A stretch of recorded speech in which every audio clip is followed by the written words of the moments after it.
আসসালামু আলাইকুম ওয়া রাহমাতুল্লাহ। আশা করছি সবাই অনেক ভালো আছেন, সুস্থ আছেন। আজকের প্রশ্নটা আমরা দেখতে পাচ্ছি লেখা আছে বাংলা ভাষায় অর্ধমাত্রার বর্ণ কয়টি? লক্ষ্য করেন অর্ধমাত্রার বর্ণ এই প্রশ্নটি অনেকবার এসেছে, বিভিন্নভাবে এসেছে। আমরা খুব সীমিত সময়ের মধ্যে এটা একটু দেখব। লক্ষ্য করেন আমরা জানি আমাদের বর্ণমালার স্বরবর্ণ আছে কয়টা? স্বরবর্ণ আছে 11টা। 11টা, সেই 11টা আমরা একটু লিখবো। সরেয়া, সরেও, সরেয়া, রস্বই, দীর্ঘই, রস্বউ, দীর্ঘউ, রি, এ, ওই, ও, ও। ওকে, এবার আসেন এই যে বর্ণগুলো লিখেছি, এই বর্ণগুলো লিখতে গিয়ে কোনোটার উপরে এইভাবে মাত্রা মানে এইভাবে একটা টান দিয়েছি, কোনোটার উপরে এইভাবে সামান্য দিয়েছি, আবার কোনোটার উপরে কোনো মাত্রাই দেই নাই, কোনো মাত্রাই দেই নাই। এই যে পুরোটা জুড়ে যখন দিয়েছি তখন সেটাকে বলা হচ্ছে পূর্ণ মাত্রা। যখন সামান্য দিয়েছি তখন বলা হচ্ছে অর্ধমাত্রা, অর্ধমাত্রা। আর যখন মাত্রাই দিলাম না তখন সেটাকে বলা হচ্ছে মাত্রাহীন, মাত্রাহীন। তাহলে তিন ধরনের বর্ণ পাওয়া যায়। এবার লক্ষ্য করেন শুধু স্বরবর্ণের কি মাত্রা আছে, ব্যঞ্জনের নাই? স্বরেরও আছে, ব্যঞ্জনেরও আছে, দুইটাই আমরা শিখবো। আর এই দুটো নিয়ে মোট আমরা যোগ করব কত হয়। এবার লক্ষ্য করেন এই যে স্বরেও, সরেয়া, রস্বই, দীর্ঘই, রস্বউ, দীর্ঘউ, প্রথম যে 6টা বর্ণ আছে 6টা বর্ণের উপরে পুরোটা জুড়ে মাত্রা আছে। এই জন্য এই প্রথম 6টা বর্ণকে বলবো কি? পূর্ণ মাত্রার বর্ণ।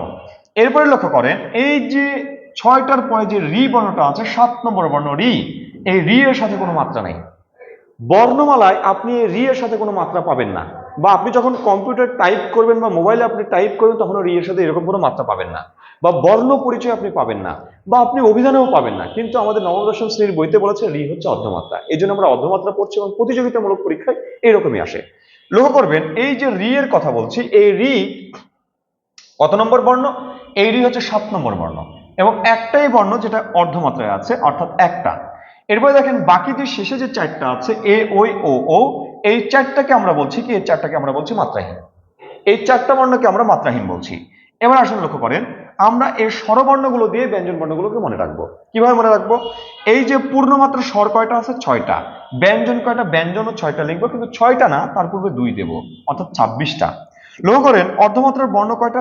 একটা। সেটা কোনটা? রি। কত নম্বর? 7 নম্বর। অর্থাৎ এই 7টি বর্ণ 7টি ব্যঞ্জন আমরা মনে রাখবো, 7টি ব্যঞ্জন হচ্ছে অর্ধমাত্রার।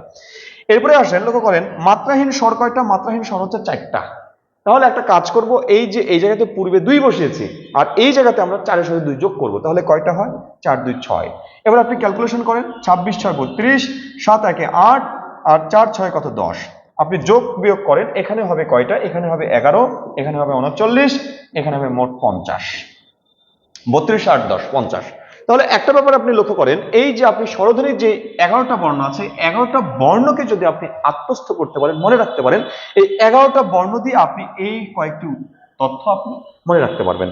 তাহলে এবার আমরা উত্তরে চলে আসছি। প্রশ্ন দেখেন বলেছি কি অর্ধমাত্রার বর্ণ কতটি? লক্ষ্য করেন অর্ধমাত্রার বর্ণ। তাহলে অর্ধমাত্রার বর্ণ এখানে দেখেন কয়টা আছে? এখানে আছে, এখানে আছে, আমরা দেখতে পাচ্ছি। আমি বলেছি অর্ধমাত্রার বর্ণ একটা স্বরবর্ণ, সেটা রি। কত নম্বর? 7 নম্বর। তাহলে 1 আর যোগ 7 কত?